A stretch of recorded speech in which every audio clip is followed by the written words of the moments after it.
If you're going to go fast, go it alone. If you want to go far, you got to go together. In this season where many are feeling like they're living a desert island experience, I want to bring us back together through stories. Although physically distant, our stories will bring us closer together and closer to God.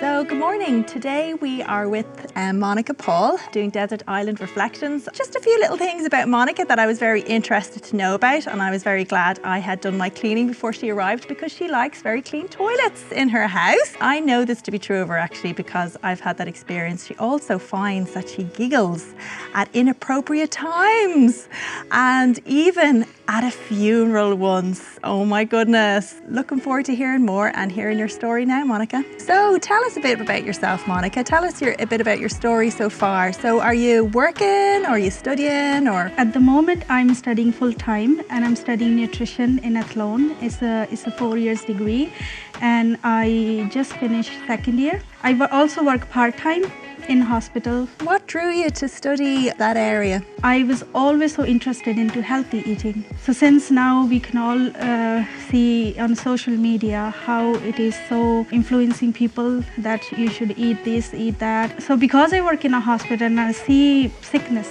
and could be associated with bad eating habits, and people go to doctors and get pills and doesn't necessarily see if their eating habits are okay, So that led me more into a healthy eating. And at home, I know Victor likes to cook. Or do you do the cooking at home or how does it work out? At the moment, I don't cook actually because I think when I was working and studying full time, Victor took over the cooking part. So I just do a bit of cleaning here and there. And the boys, you have two sons, isn't that right? I have two sons. Yeah. Stephen and Enosh.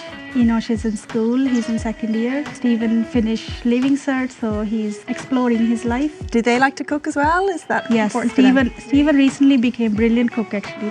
He's working as a chef in Central Park. Your accent doesn't sound like you came from Mullingar originally, would I be right? Yes. Originally I'm from India. I came in Ireland in 2000 actually.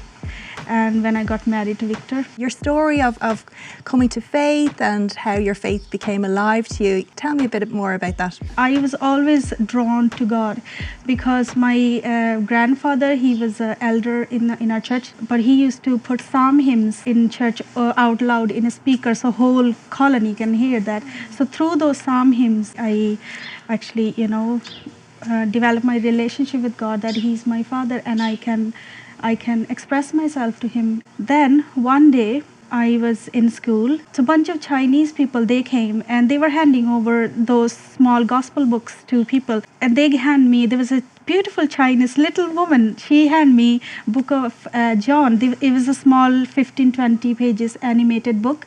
I read it, and when I read about Jesus, he healed the sick, he raised the dead, he was a healing people, loving people. I became so fascinated. I read that book straight away in maybe 5-10 minutes. I became so fascinated and I said to myself, wow, Jesus is so powerful. I need him in my life. That moment was really, God became real to me and I said, I need Jesus in my life. And I went home. I grabbed the Bible and I said, I wanted to know more about him. Who is he? And I read the Bible, I think, all day long, coming home from school, eating my food and reading Bible. And your family, were they observing this and Yes. Did they support you? And my grandmother was and grandfather was they were kind of like a believers. So they was obviously happy to see me. Wow, the way she's reading the Bible. So obviously they were happy. So they see like a transformation in me. So it sounds like you're very close to your family back in India, Monika, is that true? Because I left when I was 17, that relationship, sometimes I feel I didn't had enough of them, because I came here in Ireland. So that make me more, close to them because I want to fill up those gaps that I missed. And do you have brothers and sisters still there? My sister, my youngest sister, and my two brothers, my parents and my grandma. There's a couple of verses that you have said have been important to you through your life that they, have stood out to you at particular times. Do you want to tell us a bit more about those? First one was, for God so loved the world that he gave his only begotten son. Whoever believe in him shall not perish but have eternal life. That particular verse was framed in my grandparents' room. And I was so close to my grandparents. I used to go into the room and read that verse. And that time I didn't mean anything to me. I just used to read it. Then I knew God loved me so much that Jesus has to die for me. And then I was interested that you picked something from Ecclesiastes as well. Was that very significant, those verses in chapter 3? When I was in Ireland, and it was around 2003, I think. I was going through very difficult situation that time, and that particular day was so hard for me, and I felt like that's it, I can't handle this anymore. I went into my room and I cried and cried and cried, and I said to God, you love me so much, and you know that I'm here, and why I'm in this situation, why you're not taking this away from me. So when my sorrow was over, I was done with crying, I opened the Bible.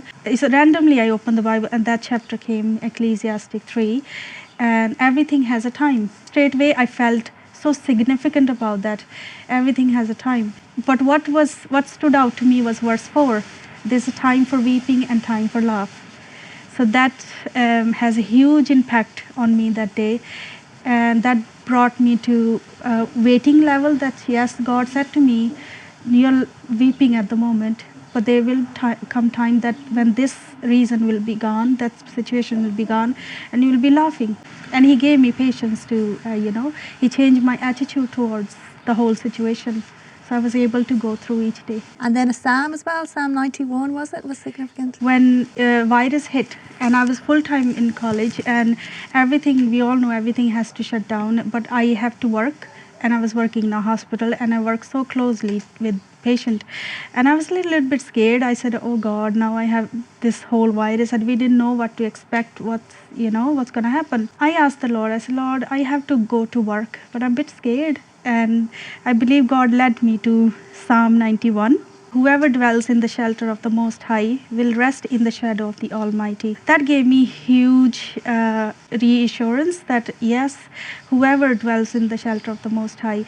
And this psalm further on talks about the deadly pestilence, and God said He will hide you under His wings. They will not come near you. 10,000 may fall at your right hand, but and it talks about during the day, the pestilence that destroyed during the day, and the midday, and in the night. So I was like, wow, we are covered day, midday, and night. My fear was gone after that when I read this.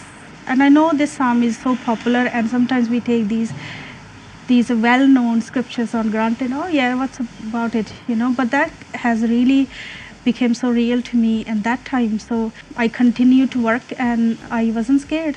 Have you had a chance to kind of zoom out of the whole, just over a year now we've had of different, lockdowns and everything, and kind of have a picture of what that experience has been for you? You talked about being afraid because you were working very closely with COVID people. Has there been other things that have marked this lockdown for you that have been good or bad? Or lockdown period didn't stop me with anything. Obviously we have to limit our movement.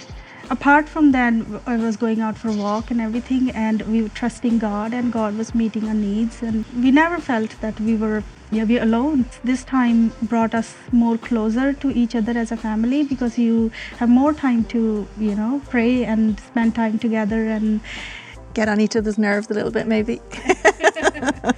What about the future? How is it looking? It looks like the country's starting to open up a little bit more. And how are you feeling about all that? Are you looking forward to it? Or I'm looking forward to finish my course and start a new career. So I have 2 more years left, so hopefully that'll fly. And looking forward to meet people and family, and one day I'll able to visit India and see my family. So thank you so much, Monika, for sharing some of your story. And although the lockdowns have meant that we're physically apart from each other and have to be distanced, it's been really lovely to get these opportunities to really hear people's stories and get to know them a bit more. It's great that hearing our stories together can bring us closer together, and also hopefully closer to God.